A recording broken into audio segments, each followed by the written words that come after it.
mean chips.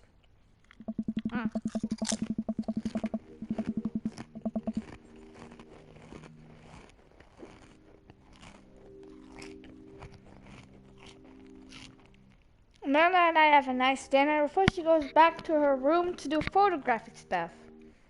I end up watching True Life. I'm a house hunter. They're staging an intervention for the house hunter who's crying uncontrollably over the color of the walls. No, they can paint the walls of their house any color they want, right? That song stuck in my head all night.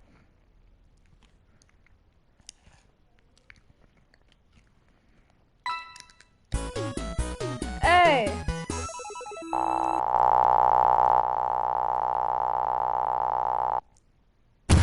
You really are the king of carrot flowers. Oh God. I want to know who does his voice. I don't know. Rank S. What's rank S?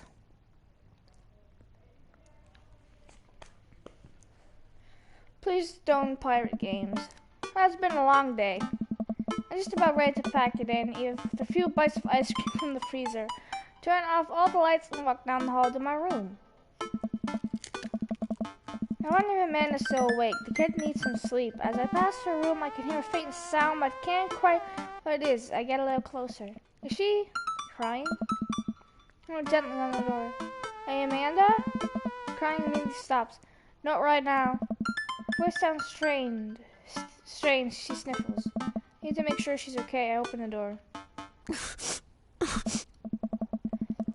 I can see Amanda's outline in the middle of her bed, knees hugged up against her body. Is everything okay? Or do I want to talk about it? Did something happen? Did something happen? No, nothing happened. Go away. Something must have happened. Amanda, get out. Okay. I leave her room and shut the door behind me. Once the door closed, I can hear her crying again. That's a great start. What was her so upset? She seemed fine earlier. She's usually so open with me. Did I do something wrong? Is she mad at me? I guess if she wasn't before, she definitely is now. I can't remember the last time she snapped at me like that. I have a hard time falling asleep, but when I finally do, I'm still thinking about Amanda. After a long night of very little sleep, I roll out of bed and make myself a pot of coffee. Amanda should be up for school soon. I should be willing to talk about whatever's bothering her. About 10 minutes before she's supposed to leave, Amanda comes out of her room and makes a beeline for the freezer. Morning, Amanda. Morning. She drops a frozen waffle into the toaster and slams the freezer door. She won't look at me. Yikes. So, anything big going at school today? No. Okay. You need a ride to school? No. Want some coffee? Pulls the toaster level up and takes her still freezer-burned waffle out before it's finished cooking. I have to go. Amanda picks up her bag and comes out. Okay, she slammed the door in my face. I've seen her act like this in a long time. It's usually short-lived, but it always hurts. Hopefully, this blows over and things are back to normal soon. Sit back at the kitchen table and look at a picture of Amanda and I hanging on a wall. And I'm teaching her how to ride a bike with a mix of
Amanda walking in the door. Instead of heading for the kitchen like she usually does, she makes a beeline to her room. She's clearly trying to avoid me.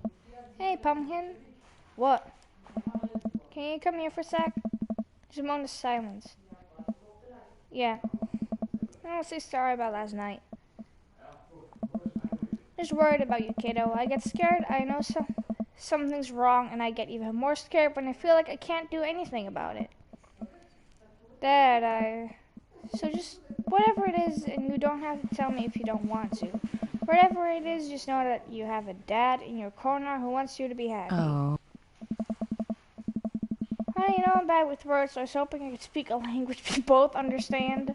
I pull a cake out of the refrigerator and place it on the table. Hopefully the frosting has set by now. Ta-da! Dad. Oh, you're sad, but you're 100%. It took me a really long time because I ran out of red frosting somewhere around sad and had to start over again. That is beautiful. It's strawberry. Then he gives me a big old hug. I grab some plates and forks to serve us up some delicious cake. So, it's really stupid. What is it? This whole thing I know have been really weird lately, and I don't even know how to explain it. I feel like I might have to make you a chart. I'm listening. Do you want me to take notes? Oh. I guess I should start from the top. So, you know Emma R is going to that fancy art school in California, right? Emma R? One who puked the dead Gotham, the best friend, the other one.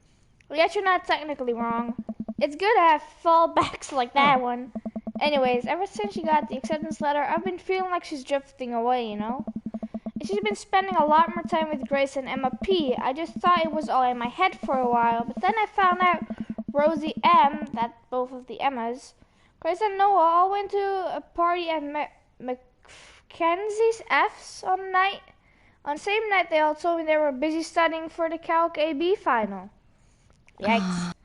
So, another important piece of information is, God, this is embarrassing. I, have a crush on Noah. And is Noah a boy or a girl? That's the thing. What? Whoa! I had no idea. I definitely didn't know that. Okay. You're a really bad liar. So are you. I learned that from the worst. Anyway, so the only person I told about the crush was Emma R, and she promised not to tell anybody. I didn't confront them about the party thing. I want to start drama, so I just kept quiet and keep going about my business. My signs. And then one day I invite everybody out to get nachos at the mall, and after not texting me back for like 2 hours, even though none of them ever put their phones down for more than 60 seconds, they'll say they're busy, like simultaneously. So I tell them, never mind, I'll just eat nachos at home, right? But we were really out of chips and really wanted nachos. Totally understandable. So I go to the mall anyway. I get to the food court, and who would I see there but Grace, Emma P, Emma R, and Noah, all hanging out together and eating nachos without me. What? It gets better. I'm standing by the escalators watching them, and I realize that Noah has his arm around Emma R. It is kind of weird, right? But then they kiss. No. Yes, I know. So I storm over there and like, hey. And Grace drops a nacho on her shirt because of course she does, and Emma R just like glares at me. Grace, nothing is coming up. I don't know who that is. Grace is the boring one, gossipy one. Did she poop the bed too? No, Dad. Please stick with me. Grace is the one the one nobody really likes, or I guess that's me now. Anyway, nobody will say anything. I'm just like, you guys suck, which I realize is not the most elegant thing to say, but I was very angry and really embarrassed. I just wanted to get out of there. So I left without nachos, might I add, which only further contributed to the shitty day. Immediately drafted a super long text to the group chat asking them why it had been so weird. But I wrote another one to Emma R asking how long the Noah's thing has been going on, and sorry, I know that's a lot. You still following? What did Emma R say? I'm a little confused, but I think I understand. Oh, okay, get a load of this. Emma R says, you know what, let me read it to you. pulls out her phone and reads word for word an unartedly long string of text messages. Can you believe that? I cannot believe that. It's about man's social life and mental well-being, but man, do I not understand what she's talking about. Beyond me, but I tried my hardest to be supportive. Oh, no. They were dating in secret for like months. So I told her that she's been a really terrible friend, and she's like, well, if you think I'm so terrible, then just stop being my friend. And I was like, okay. And then she left me on read, and then, wait, left me on read? What's that? Oh, like, she saw my messages and didn't reply, and I know because there are read receipts. I don't know what read receipts are, but I'm just gonna nod and pretend I understand. Gotcha.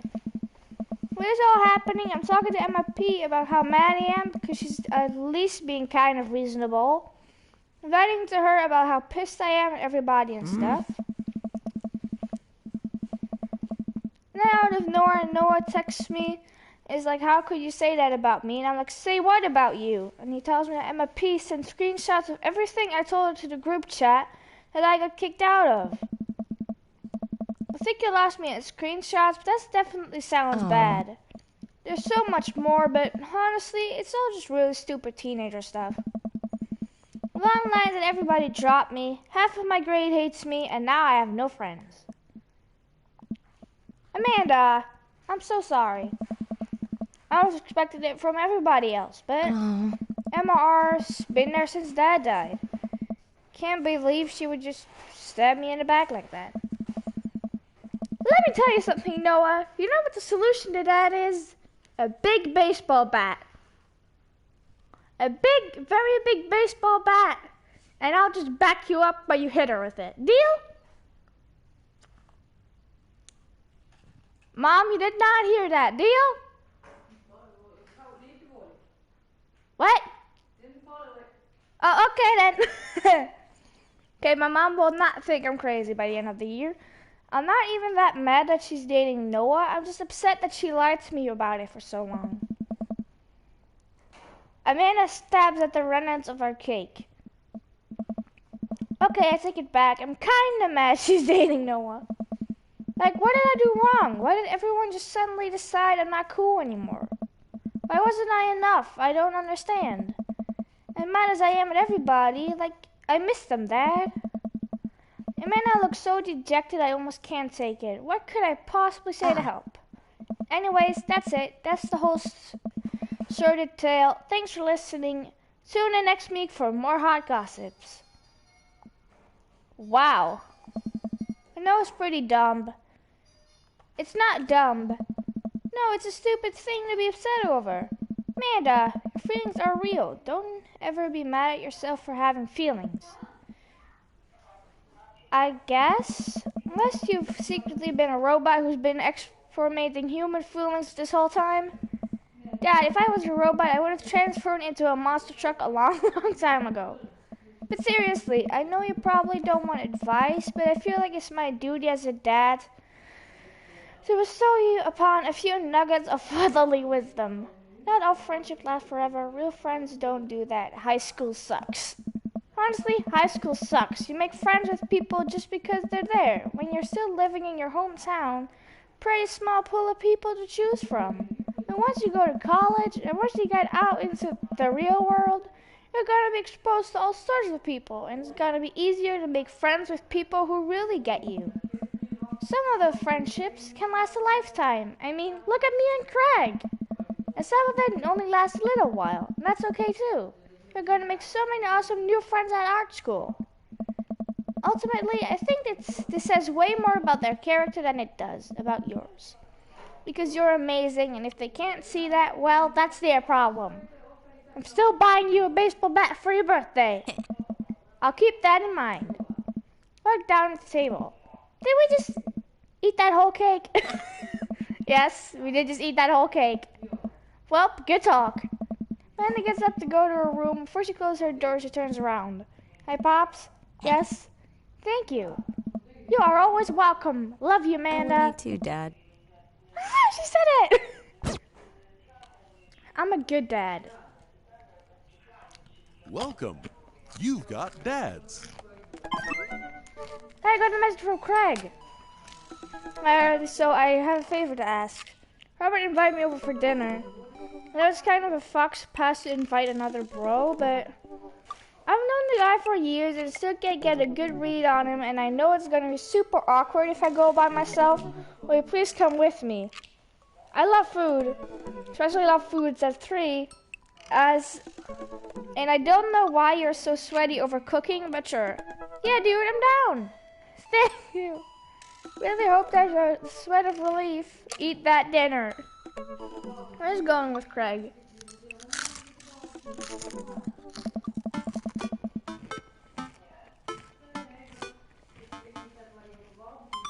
Oh man, I don't know how I feel about social time with Robert. Shit. Still, I guess free food is free food. Yeah, dude, I'm down. Thank you. Craig and I decided to meet up before heading over to Robert's place.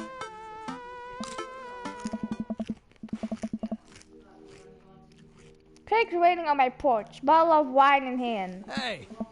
Jonah, boy, am I glad to see you. Likewise, man. Classy of you to bring wine. Oh, it's not wine, it's sparkling apple cider. Robert literally has a wine cellar, so I think he's good. Wow. Well, or at least I think he has a wine cellar. I'm genuinely unsure if he was telling the truth or not. I can never tell with him. Saying God, it's not just me. I never know.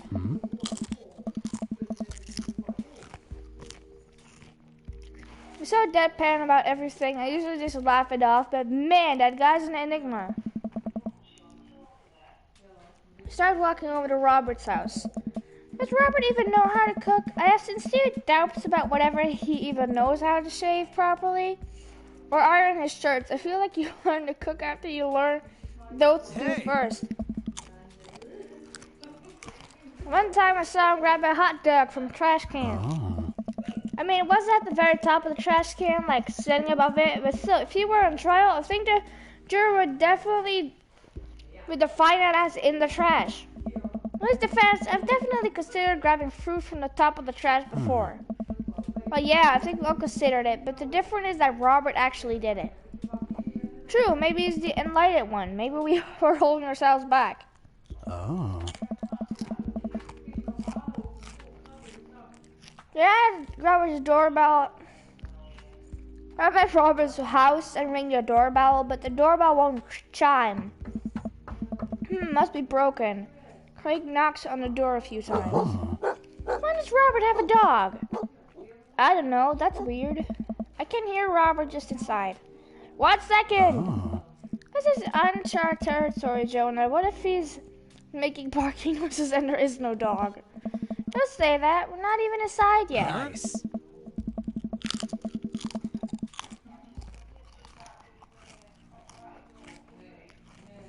Finally, the door opens. Robert looks pretty stunned to see me and quickly adjusts his posture to try to hide it. This is gonna be weird, isn't it? Hey.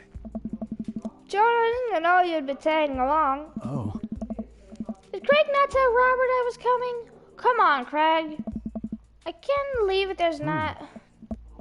No, it's fine. Come on in. Wipe your feet. Well, down in Robert's living room, which is a lot more inviting than I remember it being. Make yourselves at home. Cause still you're barking from the other room. Didn't know you have a dog, Robert. Oh yeah, that's Betsy. Have to put her up when guests are over. She'll calm down in a bit. Oh. What kind of dog is she?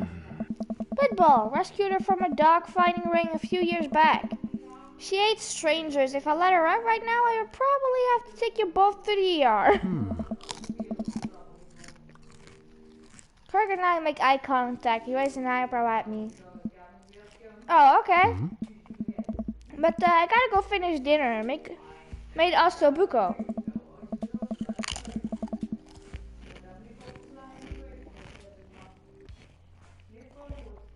Robert leaves the room, presumably to go to the kitchen.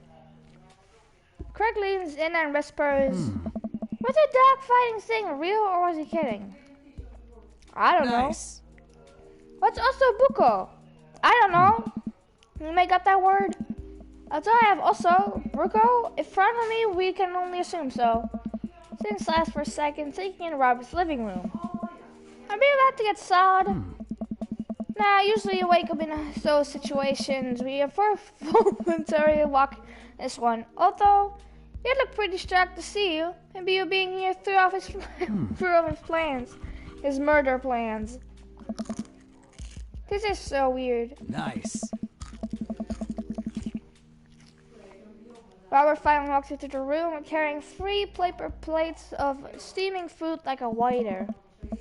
We have a dining table, don't trust them, so we're eating there. Hey.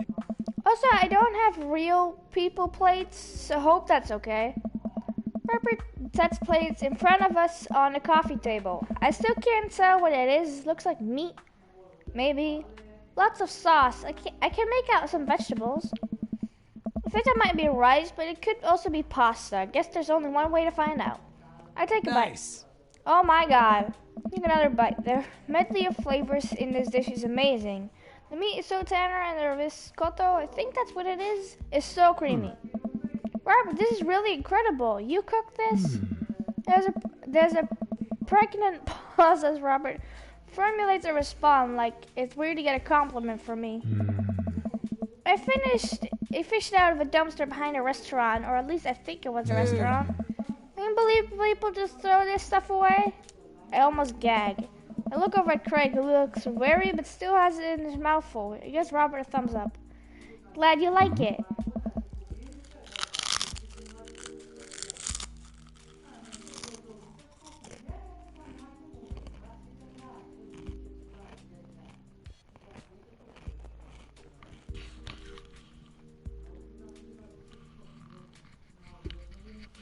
Why did you learn how to cook like that? We're at a restaurant in Spain for a hot sec. Is he messing with us? I decided to play along. You lived in Spain?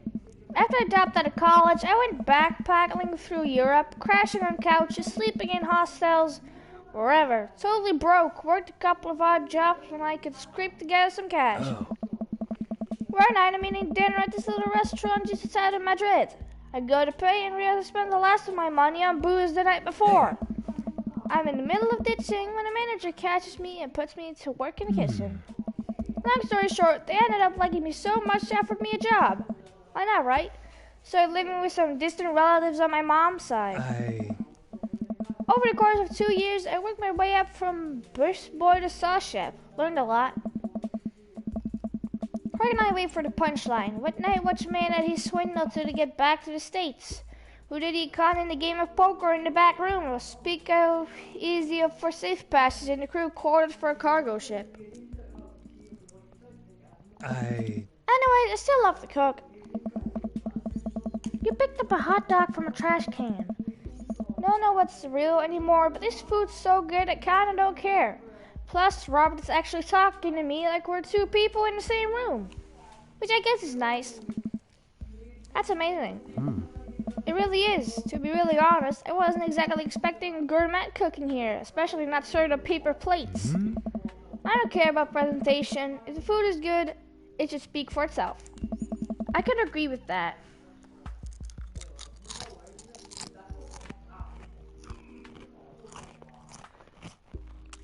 This also buco is screaming for itself.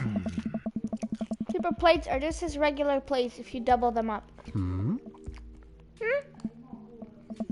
Hey, is it bad if I ask for seconds? No problem. It's save room for dessert. I made lemon berry Severin. Well, aren't you just full of... Craig looks over at me. Hey. Surprises. Robert winks. You bet I am. You can come over for dinner anytime. Hey. Craig? I'm gonna go get seconds. Me too. I'm consuming way more ossobuco than my body could handle, and I'm really enjoying a later food coma with a generous serving of whatever Severin was. Craig and I decided to head out. Thanks for coming in. Make an attempt to be more social. Someone tells me he's not going to follow through on that. And if you'll have me, I'm here, especially if there's also buko involved. Grow your own vegetables. It's cheaper, I think. Welcome. You've got dads. Oh, God.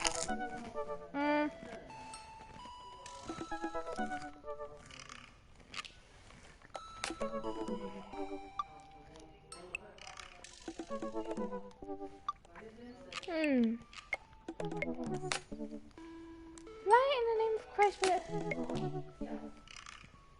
I'm thinking of going for Damien again.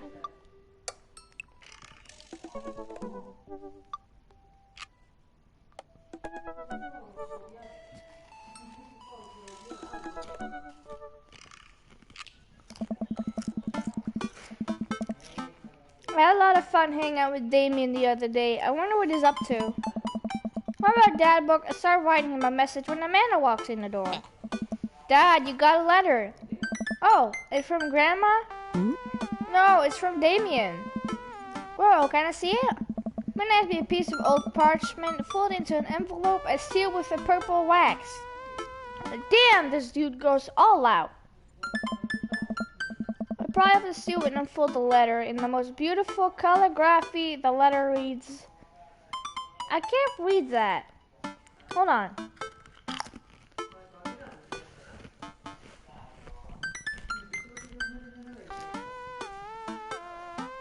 I hope you'll find my continued correspondence endearing rather than trying. I could only hope that my use of this slower, more traditional form of communication will showcase my sincere and earnest sentiment that I greatly enjoy our time together. I write this hastily under the warm embrace of excitement, fearful that I may misstep and speak toward something unwelcome. For now, I hope you might forgive my boldness. I will simply say that your company has greatly occupied my thoughts. The afternoon may have been derailed by forces unforeseen. Your companionship helped a great deal, not only in the discipline my child, but in the moral of my spirit. And for that, thank you. That said, Jonah, if you'll allow me, it would mean the world to me if I could enjoy more of your time. Perhaps a trip to the cinema, followed by a moonlit stroll, would be your taste. I eagerly await your response. With great respect, D. Bloodmark. Amanda and I both look up for the letter. Wow. He's good. Like, all those fancy words, I don't know what they mean. So you gonna catch a movie with him? Yeah, I better message him on Dad book and let him know. Amanda slashed my laptop shut. You have to write him back, a real letter. But my handwriting looks like two toddlers over a crayon. Yeah. Dad, you have to. He wrote you a letter. That's so cool. Will you help me? I need to class this up. Father, I was made for this. Here's what you do. Find tickets to a show that you two will like, then enclose them in a letter. Oh, that's classy. Then I hop on my laptop and pursue showtimes. Doesn't seem like a romantic comedy kind of guy. Oh, here's one. Vampire Crusader 2? Evil never dies. I know, it sounds kind of stupid. Actually, it's a critically acclaimed exploration of the unknown of existence. It really turns the vampire trope on its head. Really? Nah, there's just a lot of blood and vampire titties. Oh, there rolls the dice. I purchase the tickets and print them out. Then I sit down at the table with Amanda to try drafting a nice letter. I start writing. Damien, I do hope this letter finds you in good health. Good one. What's next? I remember you tried to confess my immature control of the written word. Jeez, Dad, have some faith in yourself. Okay, we're trucking along. Let him know how you're feeling. You find me in good spirits, for I felt very much the same after our last encounter. Nice. Ask him to hang out already. True art takes time, Amanda. While a strange turn of events, I found myself enamored of the situation at hand. Bring it home, Pops. I would very much enjoy your company accompanying me to the cinema. It would be my great pleasure to escort you to the cinema. Say it there at the end. I'm sure he'll appreciate your thoughtfulness. Enclosed, you'll find 2 tickets to Vampire Crusader 2, Evil Never Dies. So I'm sure you'll find both titillating and enjoyable. Best wishes, hard taps, nearest. Best wishes. And then I said my name, my full name, fancier that way. Jonah Alea. I meant to write Jonah Altea. Is this okay? Manna reads over my sloppy handwriting.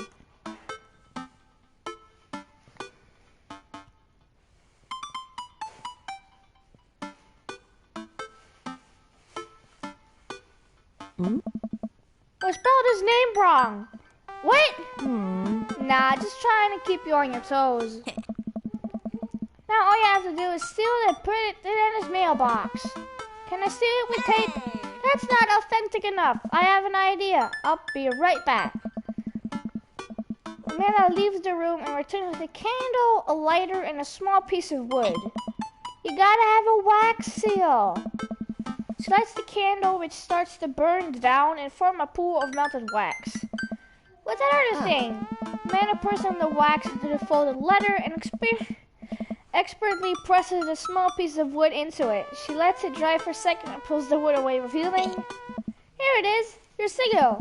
The little kitten with the bow on its head. Awesome. Is it Hello Kitty? Scrapbooking stuff always comes in clutch. Well, I guess all there is to do is deliver it to his doorstep now, huh? Oh, I thought we were getting a carrier pigeon to do it. I already called my guy. I have a pigeon guy. Marcus has the good pigeons. Don't get your pigeons from Anthony. They're no good. Why would you hang out with the guy who has pigeons? Even I wouldn't do that. And I've done a lot of strange things throughout my life. Most of them were by myself, and some of them were with my mom. I love you.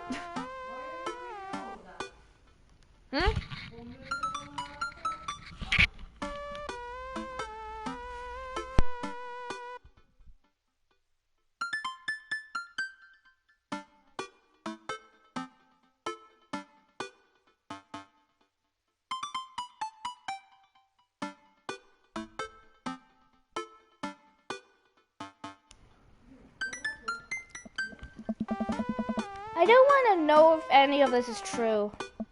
I head outside and walk over to Damien's house. I slip the ladder into the slot in his door and go back home.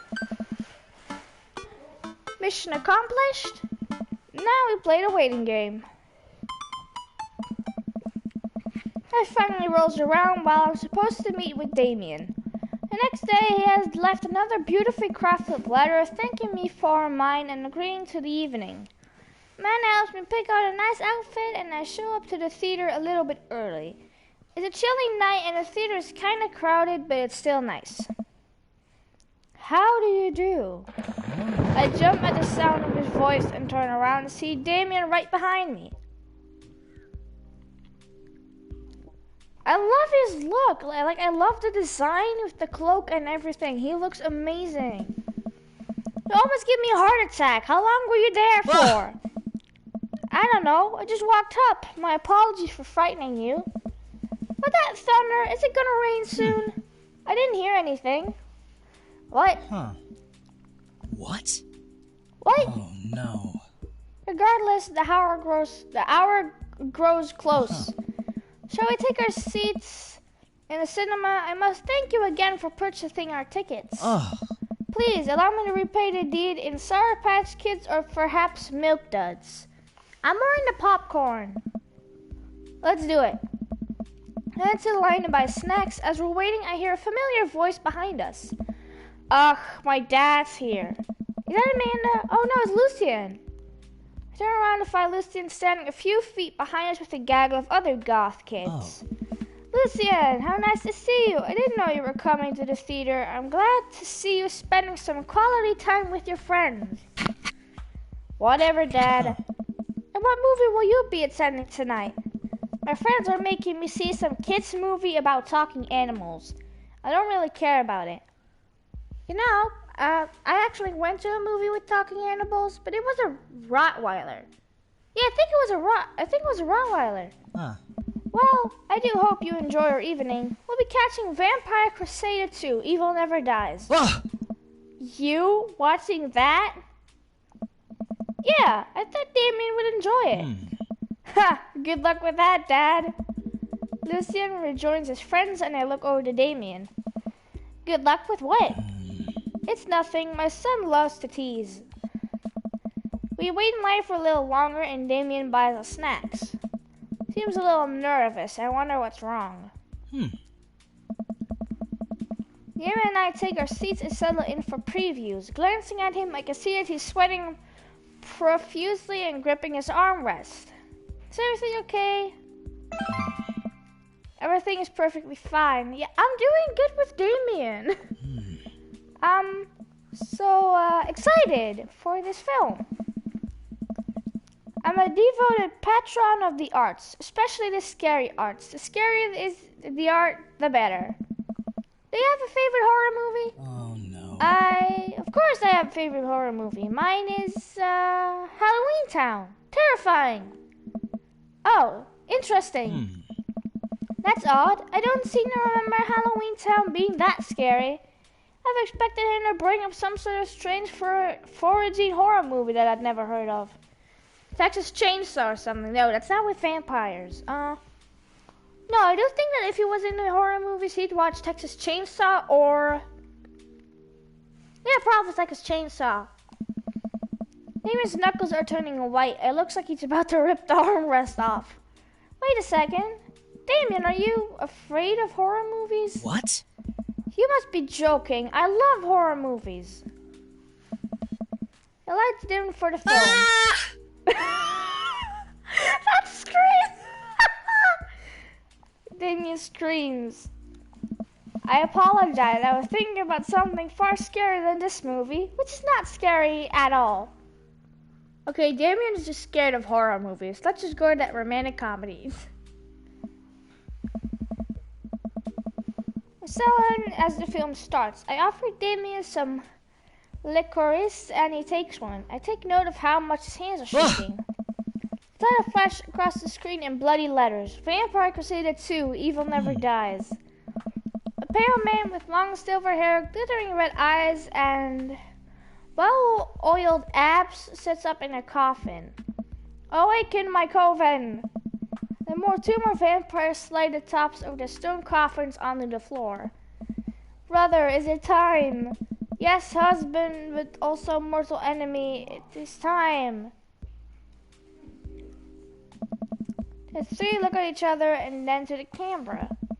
For the Vampire Crusader, this rules. A trio of vampires flies off into the night as foreboding organ music plays in the distance. I somehow get lost in the movie. As dumb as it sounded, it's actually a pretty fun flick. Ah! I get a tense moment of the movie where Romulus Trueblood sits at a truce meeting with a general of the human army, whose wife Romulus has fallen in love with. Romulus, it is good to finally meet you. General, I agree. It's good to finally blood you. Oh my. Romulus leaps out and slashes the general's throat. Blood splatters over everything, including the camera. Ah!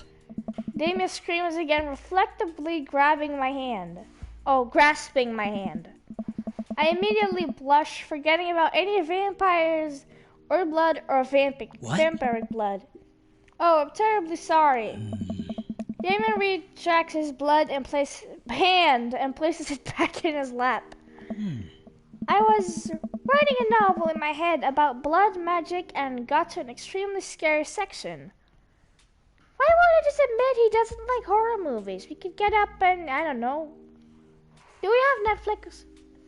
I don't think our characters have Netflix. Otherwise we could have just, watched Shaft or something.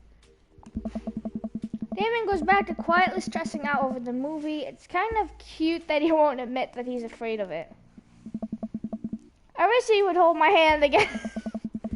Maybe I could do something to try to make it feel more comfortable. I've got it. I'll do what all the dads do best. Talk during the movie. Tell a dad joke, point out a plot hole, ask what's happening. Tell a dad joke. Where does a dog go and lose its tail? Ah! Where? To the retail store. I yelled that last bit a little too loud for a crowded movie theater. I could see a smile form on Damien's face. Oh. Good one, Jonah. Huh. The rest of the movie goes by relatively smooth. If only a few whimpers from Damien. Maybe he would have liked the romantic comedy better.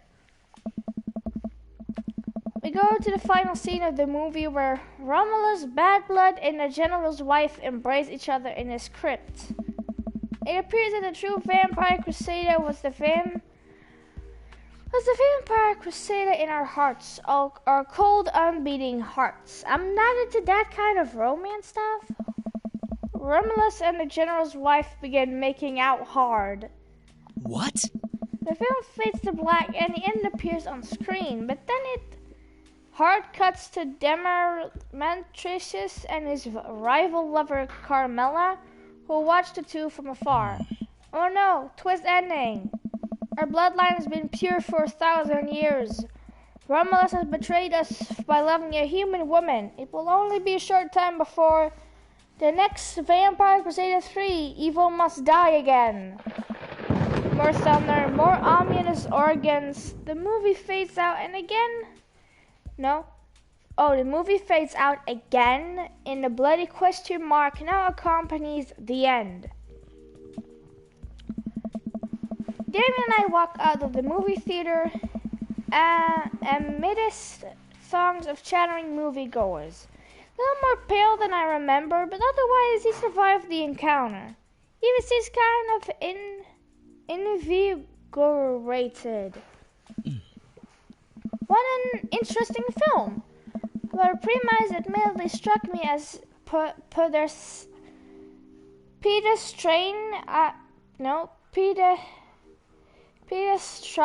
I was intrigued by its harrowing love story and great attention to detail in regards to vampire lore. Yeah, it was pretty good. A lot more vampire titties than I thought there would be. Come, the night is young. Let's take a stroll. Damon's making a point of not telling me where he's taking me, so I'm enjoying the walk and the cool night air. Being alone here with Damien is a lot better than being in a crowded theater. Lovely night, isn't it? As lovely as the company, yes. Aw. He thinks I'm lovely. Damn, okay, here comes the smoother pawns. Thanks. No problem. Crushed it. They both stand there feeling a little awkward. I sure am one smooth operator. Alright, getting a little hungry. We could maybe stop off and grab something to eat. Worry not, friend. I have a plan. We turn to the corner and are greeted by the gates of a cemetery. Wait, are we going in there? A little bit of Victorian flavor, Jonah. Trust me. Do you have a dead body at home? Okay, I think the baseball bat is a good idea. I'm a bit nervous, but Damien hasn't led me wrong yet. I follow his lead as we walk into the cemetery. Statues of angels stare down at us as we follow a path to the faded tombstones. I like this music! As we crest a small hill, we get a beautiful view of the city. Hold on. Load title. Wait, no. The night lights sparkle around us. I gotta hand it to him for being in the cemetery. This is strangely romantic. Picnicking in a graveyard is an old Victorian tradition. An appropriate finish to an evening after a vampire movie, wouldn't you say? With the flourish, Damien produces a blanket and picnic basket. Wait, Where were you hiding that? Huh. Under my cloak? Oh, right. Wait, huh? Wouldn't you have noticed that? Damien folds the blanket and we both sit down, gazing out at the city lights. Produces a bottle of red wine and a fine selection of cheeses. Here we go again with the Victorian era. In the Victorian era, there were no public art galleries, parks, or botanical gardens to speak of. Once rural graveyards became a more popular alternative to church burials. They became the only place that people could see beautiful plant life and fine sculptures. Aha, okay. That makes sense. This is pretty nice. I have a question though.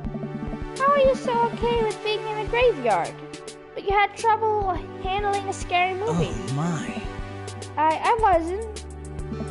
He sighs deeply. Okay, yes, I was extremely scared by that movie. Was that writing a book about blood magic in my head? I've never been good at those. I just feel as if because of how I look and act, people expect me to love horror films, so I must play the part. Truth be told, I don't know if I have the constitution for them at times. Damien, I'm so sorry. If I had known, I would have suggested another movie. It's quite alright. I actually did find myself enjoying this one, thanks to your help. Graveyards, however, I think there's something rather beautiful about death. Cemeteries are traditionally built away from cities, away from the realm of the living, and it keeps us rather separated from it. To acknowledge the death and become comfortable with it, I think gives us a certain intimidating knowledge of ourselves. I prefer actually taking a date. I'd rather, go to McDonald's or something, order a pizza. Sit amongst generations of those who came before us, to be truly alive in the midst of so much death brings me great comfort. Death helps me appreciate life, to savor every moment.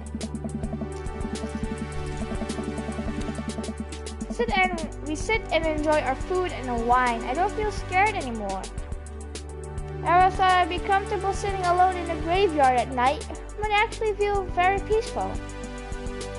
Suddenly it doesn't seem like we're alone. Off in the distance, I see a shadowy figure in the trees. What is that? I'm not sure. Amanda, I'm buying you the baseball bat before your birthday. It noticed us and paralyzed with fear as it begins lumbering slowly towards us. It's a shape taking a more animal form, more feral. I look to Damien for help, but he's just as afraid and transfixed as I am. I want to scream, but it's stuck in my throat. The creature is getting closer, moving faster. Woof! Oh. It's a dog. And it finally comes into light. The friendliest, dumbest little Boston Terrier I've ever seen pulls its owner towards us. The dog trots over to Damien and sniffs at his hands. Damien looks ecstatic. He ruffles the dog's fur happily. What a beautiful dog. Hey! Both look up, not expecting to see Robert? Thanks. I thought you had a pit bull. Robert, what are you doing here on this lovely evening? Hunting cryptids. What? What? I didn't know you had a dog.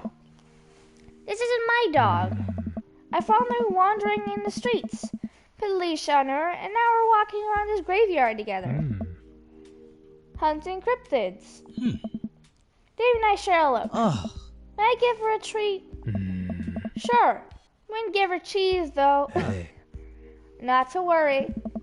He reaches into the depths of his cloak and pursues a small dog treat.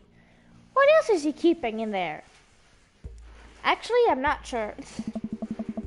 The dog laps up the treat and crunches away, tail wagging furiously. Damien continues to smooth down the fur. Thanks. My absolute pleasure. Damien shakes the dog's paw. Lovely to meet you, my friend. May your paths cross again. Robert and his dog disappear into the darkness again. Damien stares after them. I didn't know you liked dogs. Victorians love dogs. Actually, most Victorian women of high fashion would always be accompanied by a small dog, such as Terrier or a Maltese. I think big dogs are nice too. Yeah, man, dogs are cool. I do believe we've had enough excitement for one night. Let's say we make our way home. Damon hops to his feet and extends a hand to help me up. I gladly take it as my knees aren't they used to be. He packs up his picnic basket and leads us out of the graveyard. As we begin to walk home, I take one last look at the cemetery. It's really beautiful. Like a proper gentleman, Damien walks me to my doorstep. Thank you ever so kindly for your company tonight. Damien, it was my pleasure. Jonah, if you'll allow me, it would bring me great of joy to offer you a token of my affection. Damien reaches into his cloak and pulls out a folded, monogrammed handkerchief to press it into my hand. Hold on.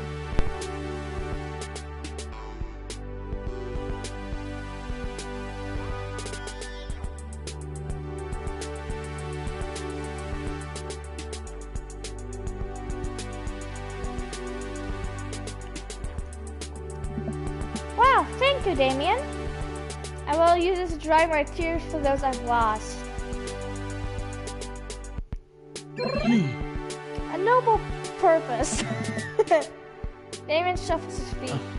I just want to say that it's rare to find someone like you. Someone who's open to my eccentrics. It's nice to feel so accepted. Thank you. Damien gives my hand a quick squeeze. Damien blushes and hastily retracts his hand. I must take my leave. Good night. Before I can say anything else, he's gone.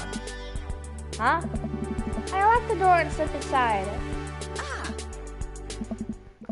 Like a whirlwind, Amanda runs from the window and plops down onto the couch, trying to look nonchalant. Hey, Dad, what's up? Were you watching me from the window? No, I was just, Okay, yes. How was the movie? Lots of vampire titties. Why? I told you. But as it turns out, Damien is scared. Wait, Amanda doesn't need to know that. I'll keep it between me and Damien. Scary cool, yeah. He's so cool, it's scary. Nice save, Jonah. Did you know that graveyards used to be a place to throw parties? I think I'm misremembering that. Wow, that's pretty punk. Also, we saw a dog. Definitely thought it was a werewolf for a minute, though. How can you be so sure it wasn't a werewolf? How can you be so sure I'm not a werewolf? And how can I be so sure you're not a werewolf? Amanda's eyes narrow. I don't trust you. Nor I you. You make it tense, worry eye contact for a second. Anyway, I'm calling it for the night. Don't stay up too late, will ya? I'll try not to howl at the moon past midnight. Oh wow. Date complete.